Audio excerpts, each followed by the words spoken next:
Hello and welcome to Blogging Theology. Today I'm delighted to talk to Daniel of the Muslim Skeptic, who is in the UK for the first time. You're most welcome, sir. Assalamu alaikum. Nice to meet you. Finally, this is the first time I've met Daniel in person, and your first visit to the UK. Yes. Well, we've got lovely English weather here. It's raining and miserable and cloudy. It's so embarrassing because you're from Texas, is that right?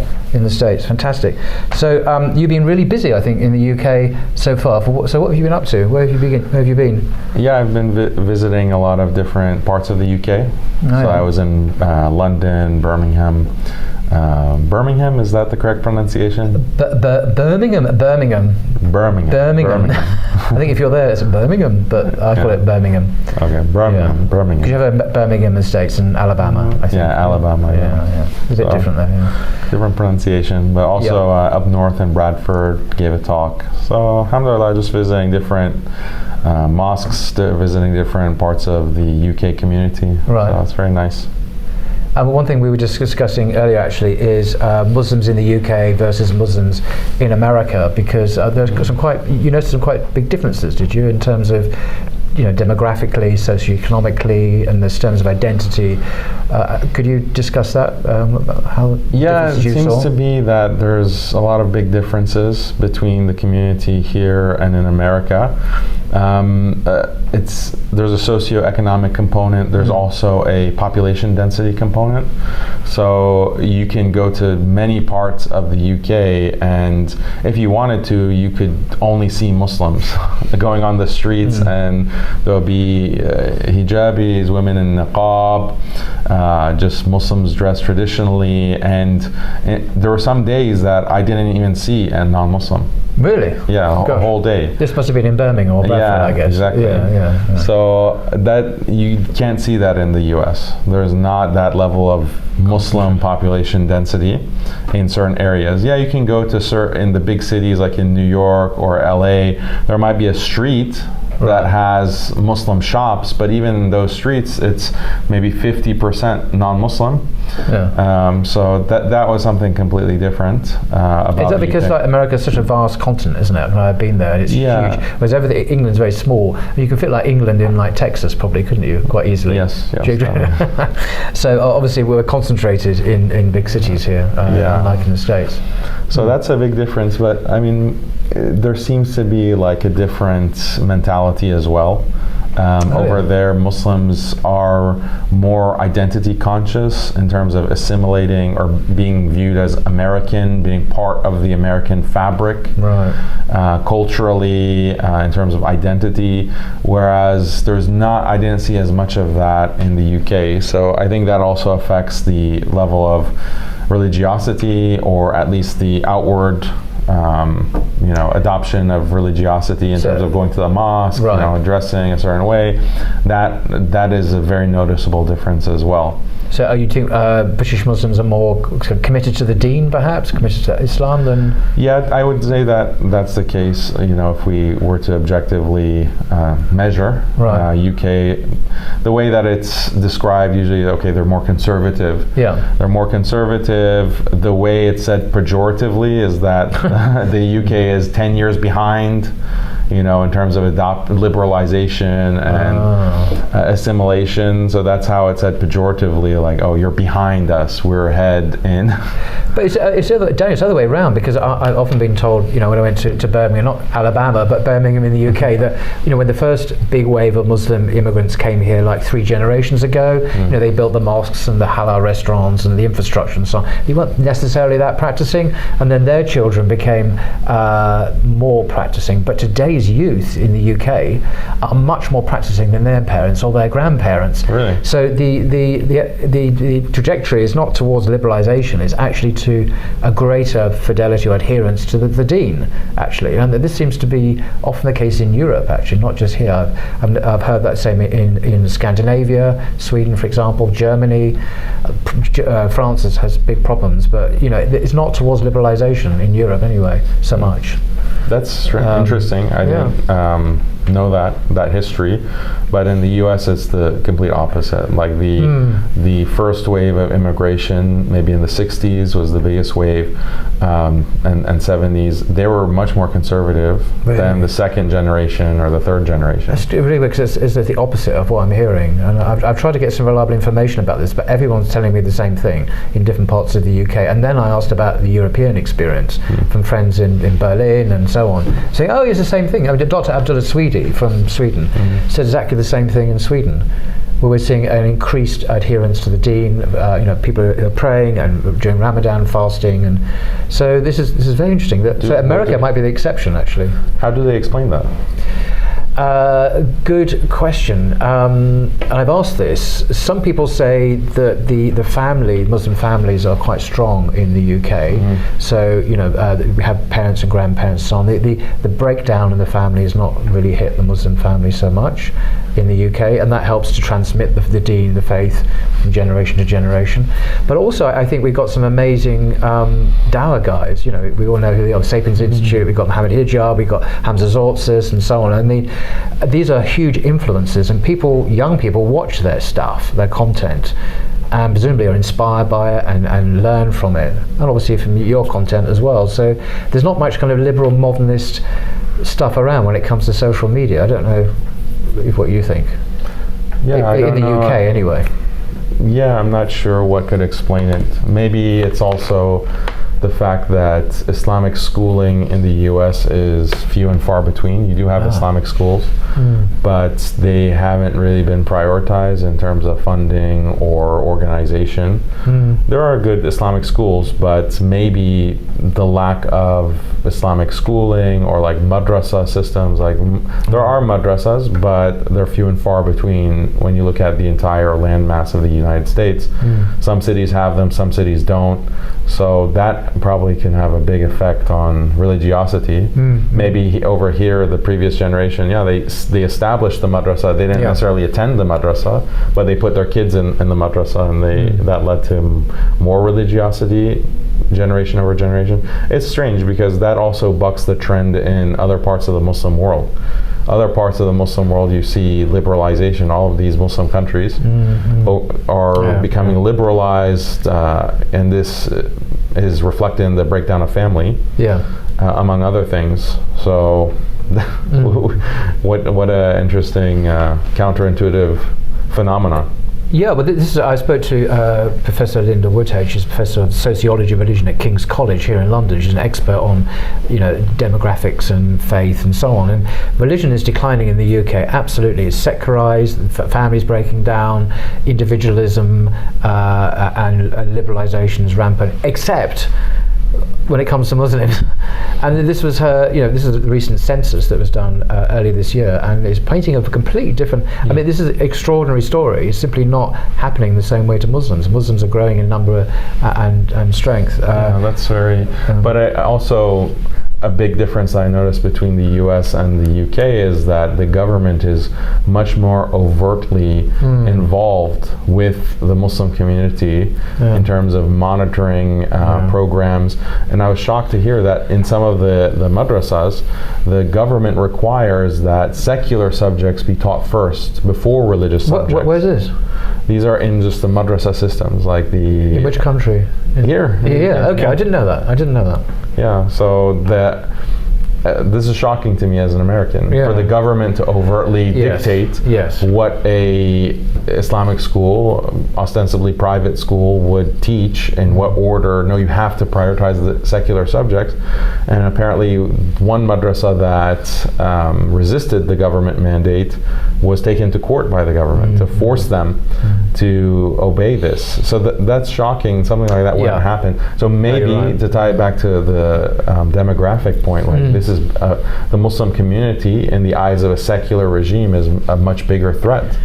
If we don't clamp down on this kind of increase in religiosity, that's going to have wide-ranging ramifications for the secular British values that we have. No, I mean, absolutely. The brother here is talking about Ofsted and the role of Ofsted in clamping down on this kind of thing. And, it's certainly the case that, the LGBT agenda and other agendas are being pushed hard in schools in general. And obviously Muslim children go to schools. So there's a real issue. I'm not saying it's all rosy, but there does seem to be a difference between the States and here and Europe. And Europe is very, France is very authoritarian. Even more so than here. Far more than here. In fact, throughout Europe it's the same, pretty much. England seems to be different, or UK seems to be different, really, for some reason. For historical reasons, I suspect.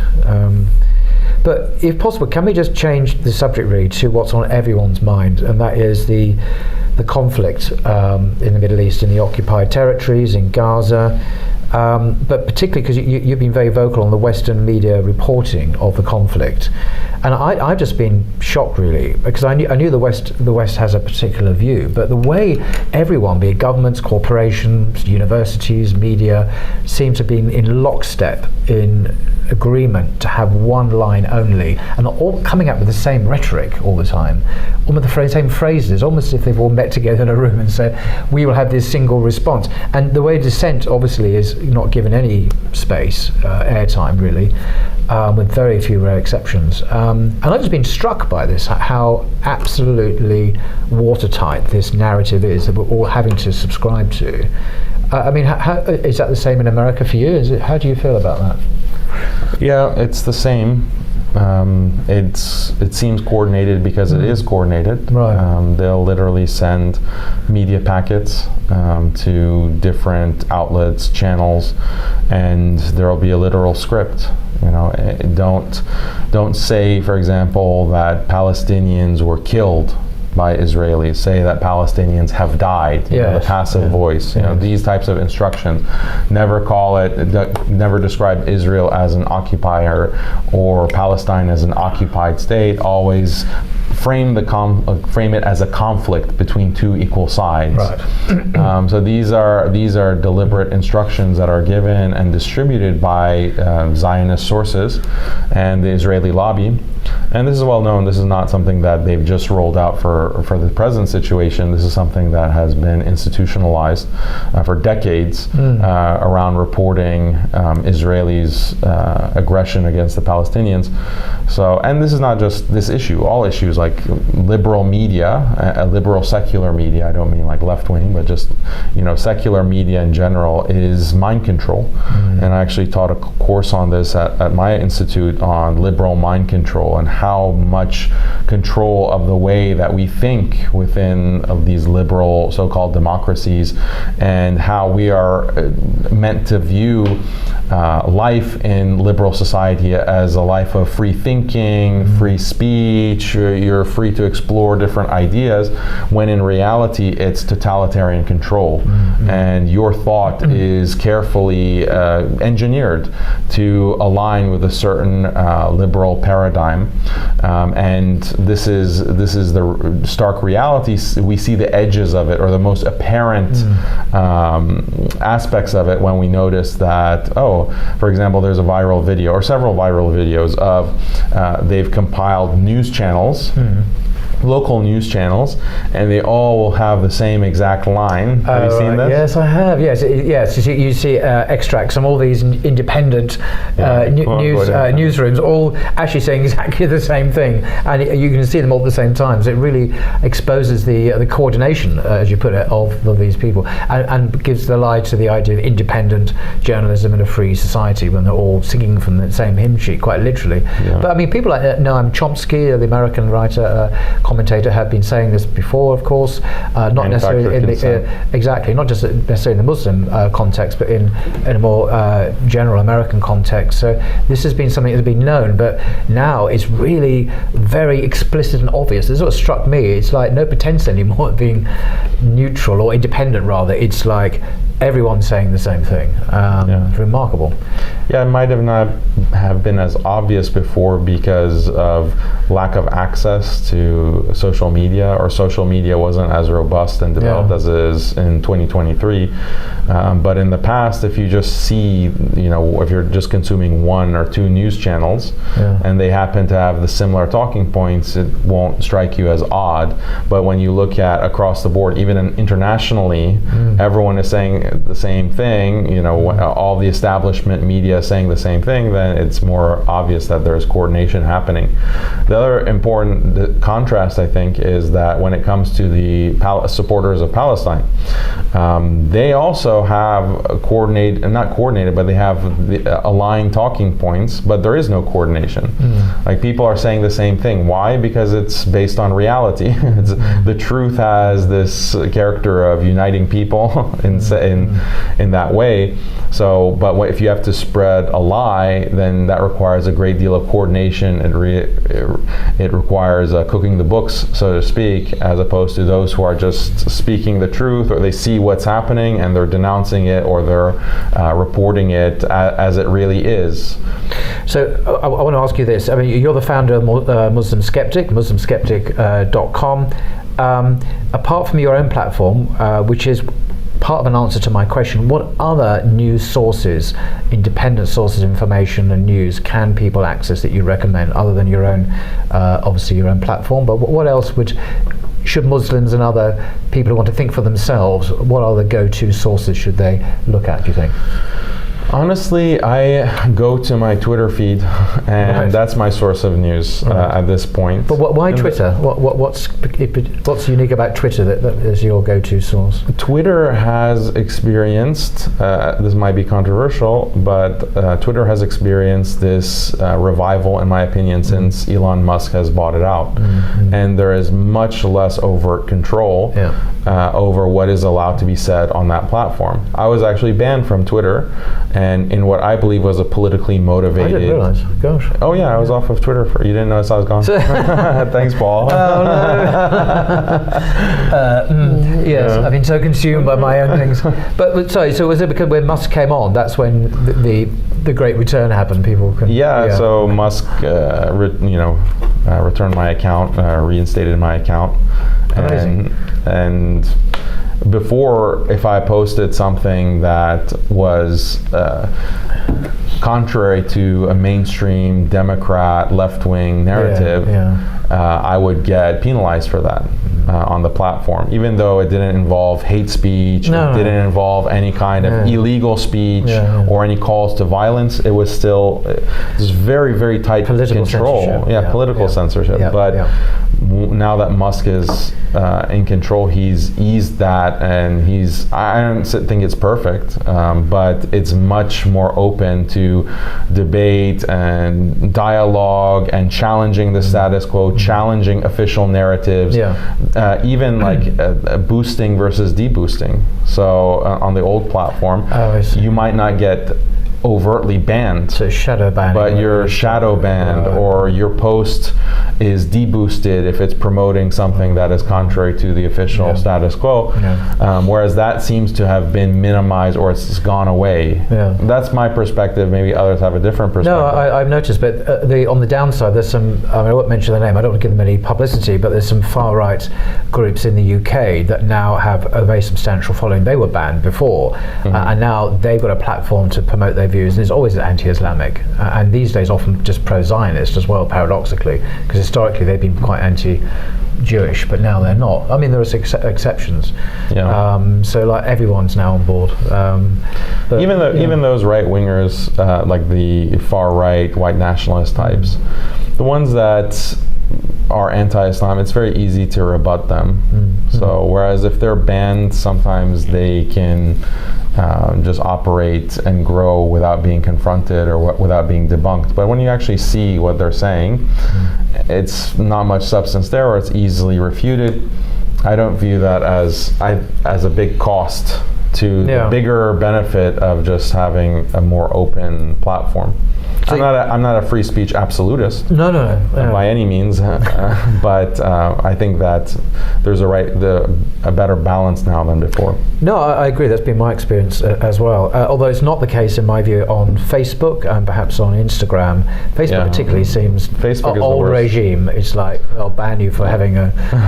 For sneezing in the wrong direction, they'll ban you. No, I had this about a year and a half ago. The Blogging Theology Facebook group was simply shut down, and I was told it was shut down for security concerns. Wow. So I said to them, "Why? What? Oh, we can't tell you. Can I?" And they said, "You have no right of appeal." Wow. And it was like, I couldn't do anything. I couldn't ask why, and they just said it had been shut down for security. I mean, seriously, this is Blogging Theology on Facebook. So I just restarted it up again. I went to another site, put in the same details, a different email address. Now I'm exposing my secrets, but because it was outrageous, because there was no sense of justice or sense of fair play or sense of appeal or anything. And I hadn't done anything wrong. I mean, obviously, you know what BT is. I mean, what are we going to say that's going to scare anyone? But we offended. I don't know. Well, quite edgy, quite an edgy platform. You reckon? Don't tell anyone. But no, I whatever the reason was, they shut it down. But no, YouTube doesn't seem to be.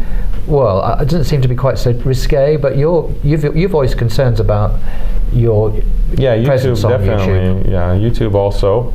I don't think they're bad as Facebook, but they're not as good as Twitter. No. But did you follow the Twitter files? That was one of the things that Musk revealed that that's right. the U.S. government in particular is overtly involved, directly involved in having meetings with these platforms and saying, oh, well, we want this account banned, we want this account banned. So it wouldn't be surprising if governments are telling these platforms. It's actually not in the interest of the platforms. The platforms benefit from having big channels that are talking about controversial subjects, because that increases engagement and increases time that people have on the platform. I actually don't have, I'll be on Twitter and going through that feed. It is connected to the lack of censorship. I don't bother with Facebook because it's so boring and bland. Everything interesting has been censored for security reasons. So the platform kills itself with that level of censorship that they've undertaken. You just go to Facebook for what? Well, for family photographs and family birthdays and whatever. But that wasn't how Facebook was in the past. In the past, there were a lot of very controversial topics being discussed and debated, and it was interesting. Let's see what so and so has to say. It was a kind of public space for debate, but that's been absolutely killed because one side of the debate is just overtly censored. But Twitter now has, I think, taken that mantle up and is upholding that in a much better way. So in terms of supporting the Palestinians and all that whole cause on Twitter, do you reckon it's an open space, or is there still? Obviously, one can't say I support Hamas, presumably, on Twitter. One couldn't say that, or can one say that? You might be able to say that. Really? Okay. Outright. Right. If someone were inclined to say that, they could. They could probably say that. I don't know of any cases where they've been overly banned. Yeah. Gosh, well, that is very, very open. Yeah. I mean, some of the videos they will put. Some of the activists were noting this, that if you put a gruesome photo of some Israeli person who has been harmed, then that will be boosted. But if it's a Palestinian, they'll put a censorship warning, sensitive content, and it'll be deboosted. Some have pointed out that maybe that's a double standard. I haven't confirmed it, but it's not necessarily 100% even-handed as we would like, but it's miles better than both Facebook and YouTube. Right, because I know Musk himself says he no longer consumes or reads there's a legacy media, he calls it. He just has, which presumably is like CNN and BBC, whatever. He doesn't read it anymore. He said it on that tweet once, which was remarkable considering his, running Twitter and all that. I know the Gaza, the situation in Gaza is particularly awful, but what can we do as just ordinary Muslims or ordinary people generally to what do you see as our strategy, our role here? Do we just keep publicizing it, or refuting the narrative, or pushing back against the lies or the language that's used? I mean, do you have a kind of a way of a strategy about this? There's a strategy, of course, that we have to, take the means, or asbab, as it's said in Arabic. Like, we take the means that are in front of us for opposing evil. And this is actually coming from the statement of the Prophet ﷺ, that if you see an evil, change it with your hand. If you're not able to do so, change it with your tongue. Mm-hmm. If you're not able to do so, then hate it with your heart, and that's the lowest level of iman. Yeah. And that kind of philosophy or mindset, that we do as much as we can, and that comes from a spiritual place. Like, you actually have to hate evil, you have to hate injustice, and but what are the actual means that you can take to oppose those things? So in our situation, or for the situation of most Muslims around the world, it's speaking out, and we should not consider this to be a small thing. Speaking out can have or has had a great impact, and many have noted with this current situation that Israel has lost the information war. Wow. And that is not because the major legacy media channels or the big tech companies have supported the Palestinian cause. It's because of individual accounts and just a mass, millions of people going online and demanding justice, pointing out the hypocrisy, pointing out the atrocities of this terror state. So that voice has a major, major impact. And when they survey different countries in the world that have very little to do with Israeli or Palestinian politics, they're overwhelmingly on the Palestinian side. Really? I didn't know that. Yeah, so the thing that really stuck out to me last week was that they polled the Chinese online. And we know that the Communist Party is not necessarily the biggest fan of Muslims, but as for the Chinese people, 99% believe that Palestine was the victim and Israel is the aggressor. So, and this is in Latin America also. You see many accounts that will be flying the Palestinian flag. And some of the leaders of some of these nations in South America have spoken very vocally in support of the Palestinians. I forget which ones. Venezuela, perhaps, or something. Brazil, Argentina, Brazil. African nations as well. So this is Israel losing the information where they don't really have support, popular support in the global sense. Even in Western countries, even amongst Jews. Even amongst Western Jews, there is, amongst the younger generations, there's decreasing support, of the Zionist project overall, and this has become a crisis for Israel, because they have programs to groom, you could say, the youth to support Zionism, birthright trips, for example, where they'll take university Jewish students, and this is your birthright. Let's go to Israel, and they'll tour. They'll have a nice vacation. What happened to the birthright of Palestinians who are refugees and no longer, the right of return? I always bring it up with, I won't mention their names, there's a few Jewish people I know, and they're just not interested in having a conversation about the right of return of the Palestinians. This is their homeland.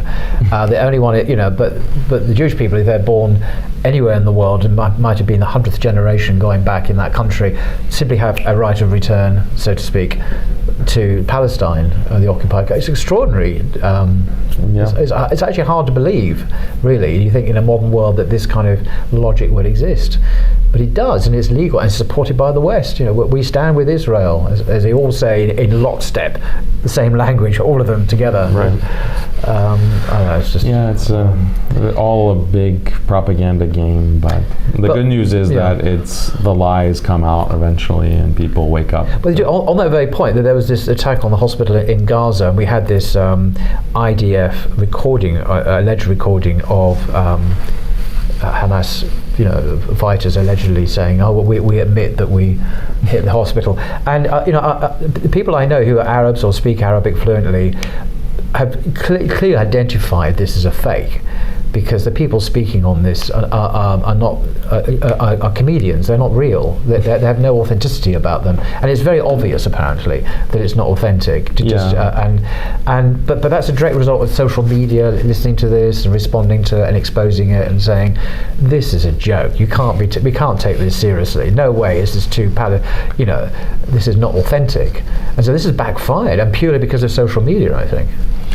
Yeah, what's shocking is not that Israel is trying to fake images, fake audio, even fake video. That's not the shocking thing. The shocking thing is that their fakes are so bad.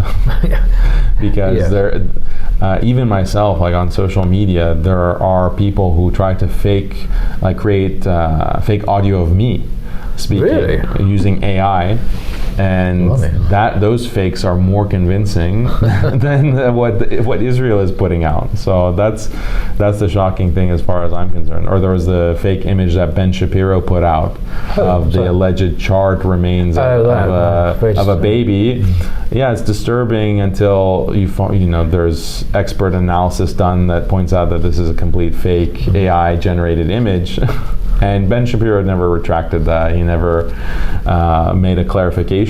That's the brazen thing about it. They lie and then they stand by the lie. Mm-hmm. And the way that I describe it is that they know that you know that they're lying. They know they're lying. They know that you know that they're lying. They know that you know that they're lying, but they still, proceed in the most aggressive, shameless way. Like a normal person, if you're brazenly lying, there are certain indications, like you might avert your eyes, or you might fidget, or there's some indication, touch your nose, there's a tell. But they're very aggressive with their lies, as if they fully believe it, like they live in a completely different world than the rest of humanity. I mean, just lastly, I want to slightly change the subject because I just can't resist. Because meeting you for the first time, you had that amazing debate or dialogue. You, Jake, Robert Spencer, and a person called Brother Rashid on YouTube, and I forget how many millions of hits this has got now. But I mean, talk about going viral, and that was a masterclass. You and Jake, and so very much grateful for what you did there, the way you countered the narrative, particularly both of Robert Spencer and this guy, Brother Rashid. But I mean, what's your takeaway from that? I mean, I mean, it was brilliant. I've been itching for someone to respond to Robert Spencer with that kind of classy intellectual pushback for a long time, because he gets away with a lot as well, doesn't he? In the States, and I'm just wondering, what are your reflections post debate on what happened there? I mean, is Robert Spencer a credible figure anymore, even in his own circles, or has he now been quietly, embarrassingly kind of thing, let's move on from him? Yeah, I mean, he has no presence or following online other than Indian accounts, like Indian Hindutva. So if you took out that Hindutva factor, those Indian accounts, which is a big thing, but India's a massive huge country, tens of thousands, hundreds of thousands of accounts that just flood. And they've done analysis on this, like most of the Islamophobia or anti-Muslim speech on social media comes from India. So how is that? France is another one, but I don't think he really has any kind of following or presence. It's just artificially generated. Right. And he's been irrelevant for a long time. He just has avoided confronting Muslims face to face in a debate. I've challenged him multiple times before over the past 2 years because his website has published multiple articles about me, denouncing me as an extremist, etc. And I've confronted him directly. Like, he'll post the article on his Twitter, and I'll reply, and he'll get ratioed with my reply saying that, okay, Robert, you clearly find me worthy of deconstruction and critique. Why not just confront me face to face and explain to me how I'm an extremist or how I'm this or that? And he just flatly ignores. Wow. So this this becomes a strategy to essentially bully these bullies. If you want to write about me, then you should be able to talk to me face to face and show me up and debunk my views, debunk Islam, but you avoid that. And their follower, it's demoralizing for their followers. Their followers see that challenge and they see the silence from Robert. So that's, but for this Patrick Bet-David, he had no choice. He wanted to get on that large platform, even at the risk of being exposed. But I was shocked at how poorly he prepared. I mean, I didn't expect much from that brother Rashid, whatever his name is. It was very emotional, kept coming back to the same kind of line all the time, rhetorically, emotionally kind of loaded statements he would make. But, that was, to do it once, okay, but to keep on coming back with his rhetoric. Yeah, it was quite pathetic. Yeah, it wasn't that great. Spencer should have been more capable for what we were going to say. Like, did he really expect to bring up, apostasy in Islam and the different penal code or punishments in Islam, and then we would have no response?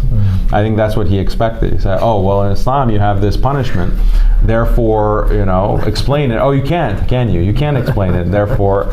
But that's in other debates that I've had with Christians, I'll point out that, look, you have the same laws in the Bible. Well, I love the way you push back. You say, Robert, I'm not sure, I'm paraphrasing you, of course, if I'm debating a liberal secularist or even an atheist here, because that's the position that even fundamentalist Christians, in my experience, the Speaker's Corner, they come from this kind of assumption that liberal secular modernity is their baseline when it comes to all of these issues. But they're fundamentalist Christians as well. They have the highest view of the Bible as the Word of God. And I'm thinking, excuse me, your criticism of Islam is completely void. What are you? Are you going to be a liberal secularist or a Christian? Choose your ground, but they always choose the secular ground because it's the more powerful one in their view, because they're in tune with the Western zeitgeist. So they've got this kind of axiomatic worldview that we all inhabit, they think. They don't argue from the Bible because they can't, because there's no objection then. So that was a rhetorical move. I like that, very juicy. And I thought, wow, who am I debating? Oh, yeah, exactly. This is all of the Christian debaters are like this.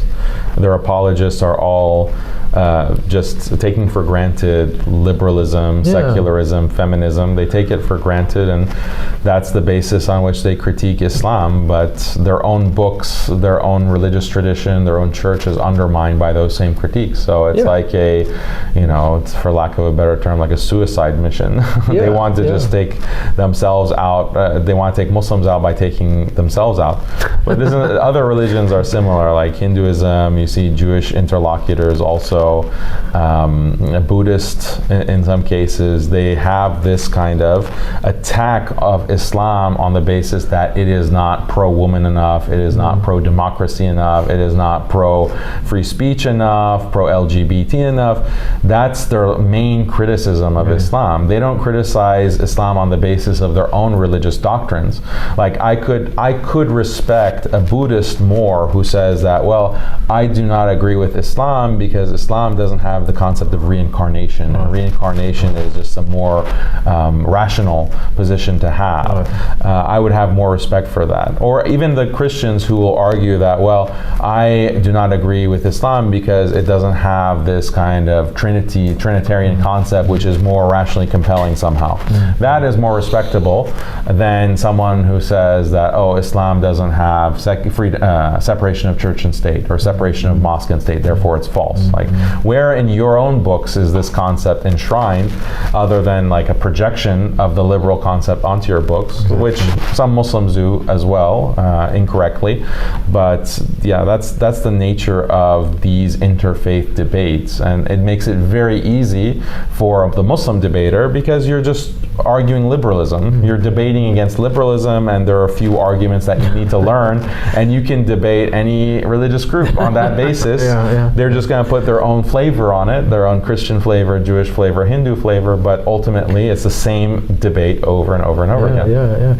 And of course, what this means, of course, is that Islam is the only major world religion, I think, anywhere now, that is retaining the integrity of its fundamental beliefs, the Quran and the Sunnah. It's not capitulated, generally speaking, to the zeitgeist or Western political, ideological agendas. Now, there are one or two individual exceptions, but they seem to be very marginal figures, marginal movements. Increasingly so. Increasingly so, they're being marginalized by Muslim. Well, we're just talking about the UK becoming the younger generation is becoming more religiously committed. So, in the past, you'd find these liberal Muslims advocating for religious reform, etc.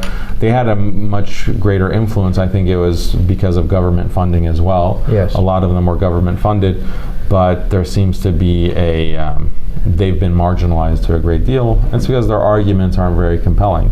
This is why I appreciate a lot of what you do, Paul, with blogging theology. Is you establish, you do a lot of textual criticism of the Bible, and that is a very valuable service for Muslims and non-Muslims, because it shows that, well, if you don't really have a preserved text, then it becomes much easier to reform, because you really can make excuses that, well, we can adopt secularism and liberalism and all of these other isms, because there is a text, but the text has shown all kinds of signs of corruption or being modified, and that's actually a liberal critique. Like, that's what Orientalism originally was founded on. The Orientalists wanted to apply the textual criticism of the Bible to the Quran in order to undermine the Quran in the way that the Bible had been undermined. So that's a way to secularize a religious population, is to show that population that, oh, see, the books that you thought were from God are actually man-made. So why would you? That has a big impact on undermining a person's faith. They haven't been able to do that in the same way with the Quran, and so that prevents the secularization. It prevents liberalization. Muslims, if you say to a Muslim, oh, well, you should adopt secularism, they'll say, oh, well, we have these hadith, we have these verses of the Quran, and they are completely contradicting a secular ideology or worldview. And the response can't be, oh, well, these are man-made things because we see the distortion. We bring two manuscripts from the time, 1400 years ago, and they have significant differences, and they are just completely edited and what have you. There hasn't been that kind of result from the Orientalist project. No, and we now have, at the University of Birmingham, it was uncovered just a couple of years ago, a Quran that comes from the time of the Prophet himself, upon him be peace, which has been carbon dated, and it's exactly the same as modern Qurans. And I often say to Christians, perhaps in a more polemical context, speakers, I say, how many manuscripts of the New Testament do you have from the first Christian century? And the answer is 0, of course. The second Christian century is actually just a credit card fragment of John's Gospel. Third century, and then I say to them, well, what's the earliest complete New Testament we have in the world? What's the earliest manuscript? It's the 4th century AD, 400 years after the birth of Jesus, upon him be peace. The Codex Sinaiticus and the Codex Vaticanus. Codex Sinaiticus is here in London in the British Library, which we think is the oldest in the world, but there's one in the Vatican, the Codex Vaticanus, approximately the same date, both mid-4th century, and that's the earliest complete New Testament we have in the world, in Greek. So what a difference. And we have now 100% of the Quran apparently in manuscript form, in various manuscripts throughout the world, dating back to the time of the Prophet himself. And the fact that it's in Greek, because it's not even the language of Jesus. Yeah, it's not the language of Jesus. But it was written by people who didn't know Jesus. The Gospels are not even eyewitness accounts, according to the Christians' own scholars. And yet we have a very robust, hadith criticism when it comes to Sahih Hadith. We have the Quran is intact, and that is the consensus of Western scholars now. The Quran we have today is the same Quran that the Sahaba knew, for example, and that's the majority. There are one or two people disagree with that, but mainly Western scholars now accept that, and obviously Muslims do too. So game over. That's it.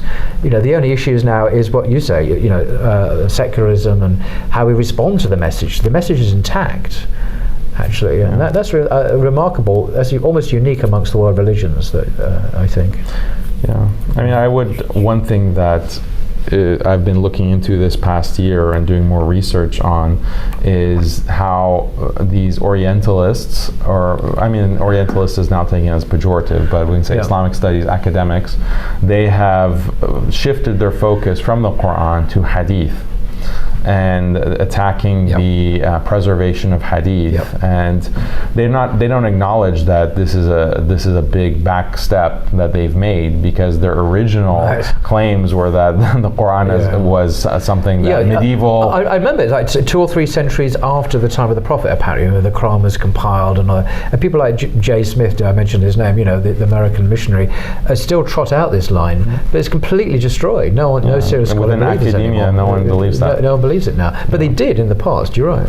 They believe, like Patricia Crona, for example, and Michael Cook. They had this view that even the figure of the Prophet Muhammad ﷺ, this is just a made-up figure.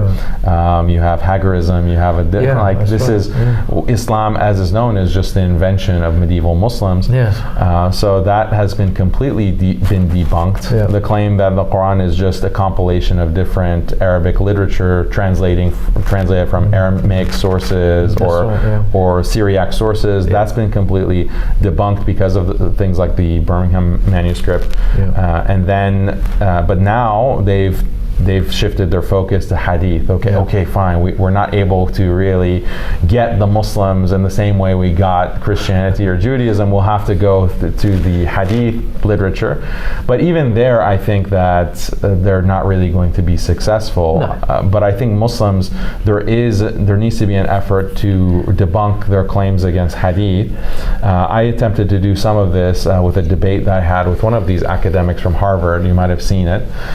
We had like a nearly 7-hour debate. Wow. 7-hour debate. So that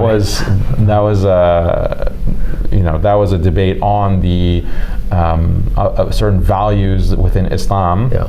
So he, as an academic, claimed that these values regarding patriarchy, for example, values regarding sexual ethics, values regarding secularism, things regarding religious freedom, or restrictions on religious freedom. These are things that were invented well after the Prophet Muhammad, and they're not authentic to the religion. Therefore, he happens to be like a modernist, so he has his own agenda beyond just academic objectivity.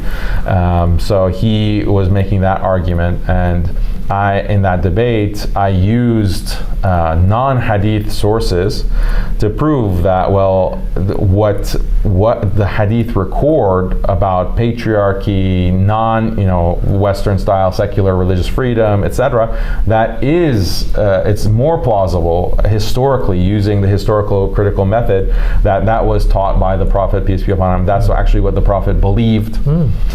And that's also something that's shared with Western, non-Muslim academics. They'll say, of course, Islam, like the Prophet Muhammad ﷺ, was a patriarchal and had patriarchal views. Of course, Of course. And just on the basis of other historical sources, other religions of the time. Of course, they have the secular perspective. They don't believe that it's been revealed, but they're not going to question that. It's only a reformist who says that, no, this is a later accretion, this is something later that was invented. But the argument really breaks down when you do look at the historical sources, other than Hadith. The historical sources corroborate the authenticity of the Hadith. I mean, I got this marvelous new translation of Al-Muwatta by Malik, from Medina. It's been produced sponsored by the Moroccan government, I think. And but people often say, not Muslims, but polemicists say, your hadith were written down 2 or 3 centuries after. Only in Bukhari do we have these hadith being written down. And excuse me, we got Al-Muwatta, which is much earlier, and I think it's something like 33% or 36% of the Sahih hadith in Bukhari come directly from Al-Muwatta, Malik's book, which is, he knew people who knew the Sahaba. He was this golden chain. This is this expression that that Bukhari uses. The three, just basically three people going back to the Muhammad. Very solid, reliable means of transmission, which is authenticated. We know all about these people, where they met, how they met, and they're reliable, as I say. And there are hundreds and hundreds of reliable hadith like that just in the Muwatta alone. And I'm an amateur, and I can see this. I mean, it's documented, and we have the Muwatta in manuscript form from the time of Malik himself as being carbon dated. It's not like a later theory. This is, we actually have, we can actually read the Muwatta in its original language in his handwriting that's been carbon dated. Yeah. So I mean, it gets earlier and earlier and earlier, and these fantastic claims that only 2 or 3 centuries later were these hadith written down. No, they weren't. They were written down much earlier than that, just in the Muwatta alone. Right. And that's not the only early source. There are others. So extraordinary. Yeah, it's the manuscripts are being discovered that really are pushing back all the time the objective confirmed dates. So it seems like it's only a matter of time, but even independent sources, because one question, you have some of these academics who were claiming that like the Shahada, La ilaha illallah, there's no God except Allah, and Muhammad is his messenger. That is the second part of it, that Muhammad is his messenger. That was added later in later generations. That wasn't part of the original Shahada. And because in the Quran it's not clear, this is what they claim, it's not clearly in the Quran that this is one of the testimony, like this is part of the testimony of faith. But now independent sources, rock inscriptions. So what these companions of the Prophet, peace be upon him, would do, and other Arabs, Muslims at the time, you could call it like graffiti, but they would make markings in different stone structures or like mountainside or cliffside. They would make these inscriptions. Maybe you've had interviews with some of these academics who specialize in that, but they found rock inscriptions of the Shahada that date to the time of the Prophet, peace be upon him. So this is something that's independent of hadith, but it's something that's physically verifiable. You can date it and place it at that point in history. All of these sources corroborate the traditional narrative and the traditional understanding of hadith and what the hadith are putting forward.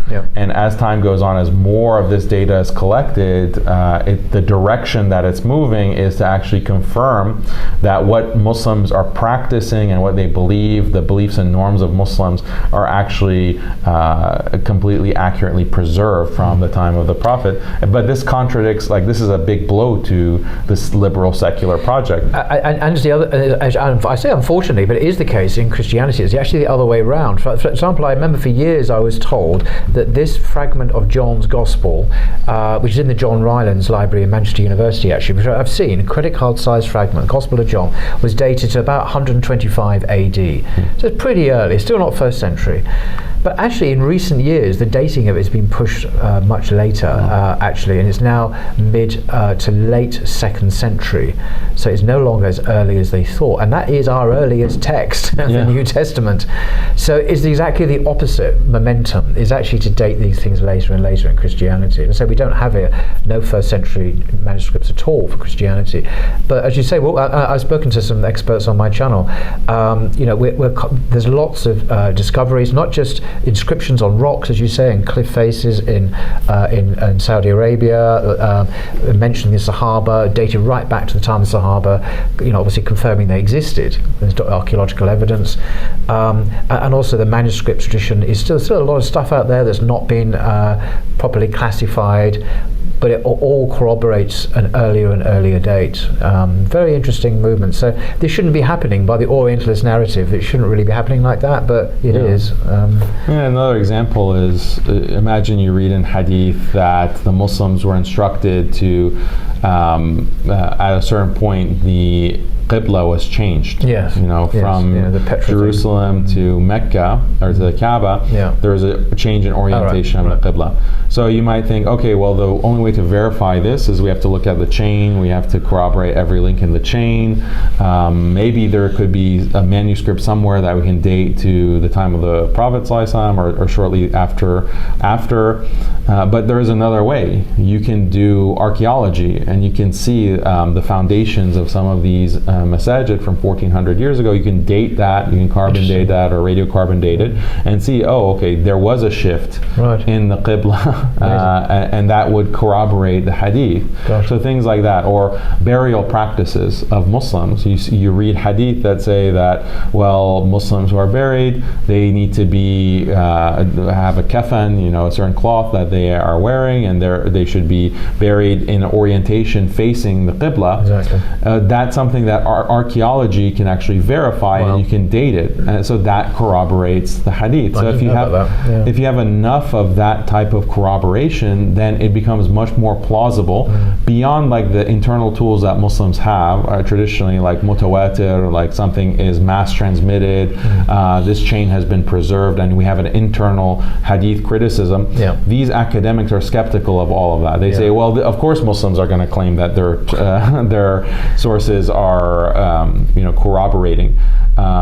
I think they're wrong about that. I think there is plausibility that you can use mathematically to show that it is plausible that these hadith have been maintained since the time of the Prophet, peace be upon him.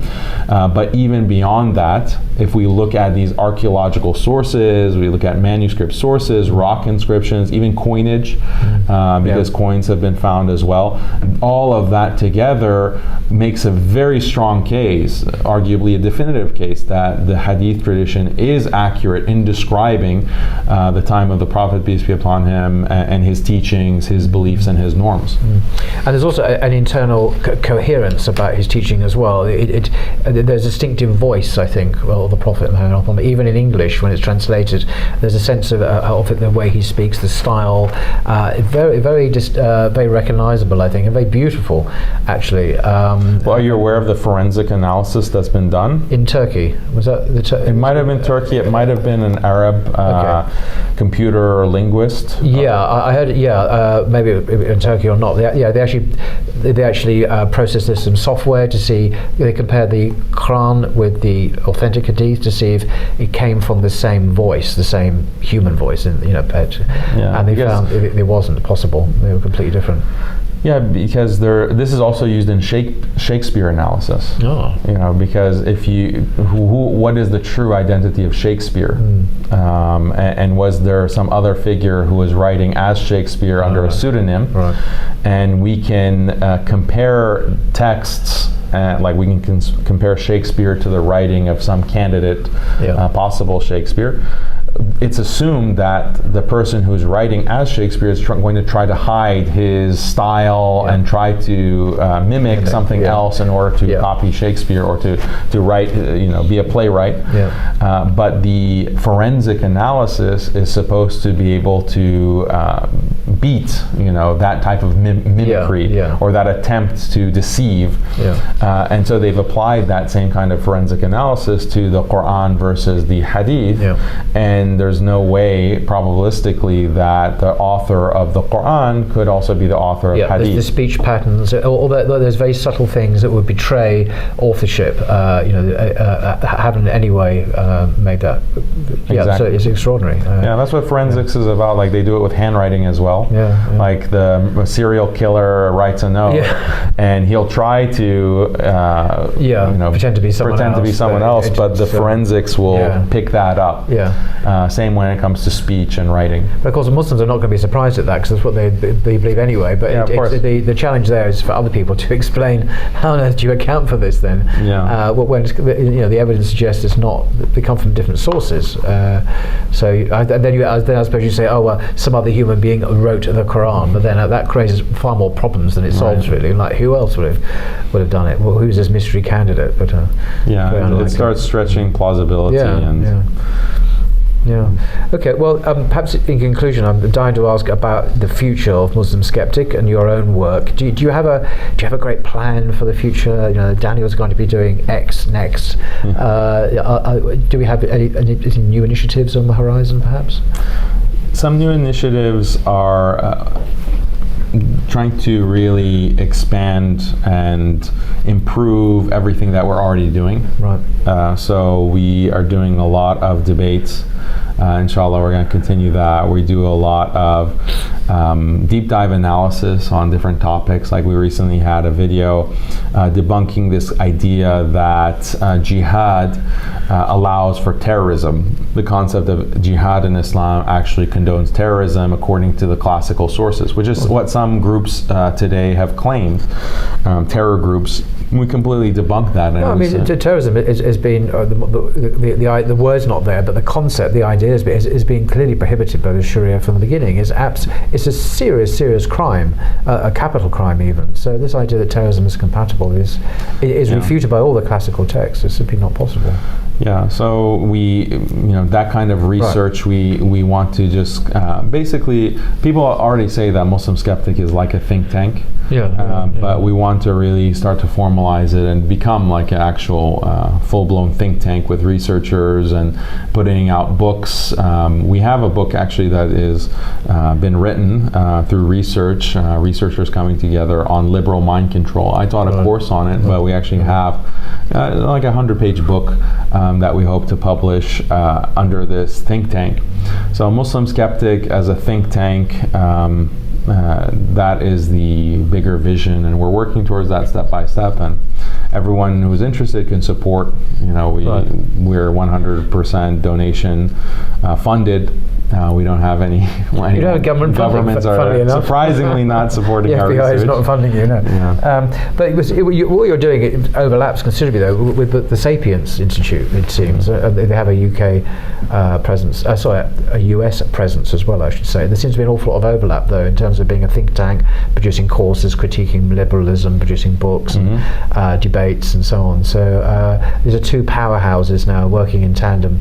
Yeah, absolutely. They're doing a lot of great work, putting out a lot of great material. Everyone should really watch and consume their material and support them. So we're trying to do our part as well. No, you're doing an extraordinary job. So inshallah, you will go from success to success. Well, I think that's probably good. I think it's been 1 hour. So thank you very much indeed, Daniel. And good to see you in England and Texan in London. So yeah, it's beautiful meeting you finally and getting to spend this time with you. So appreciate you very much, Paul. No, fantastic. Until next time. Thank you very much, Daniel. Take care.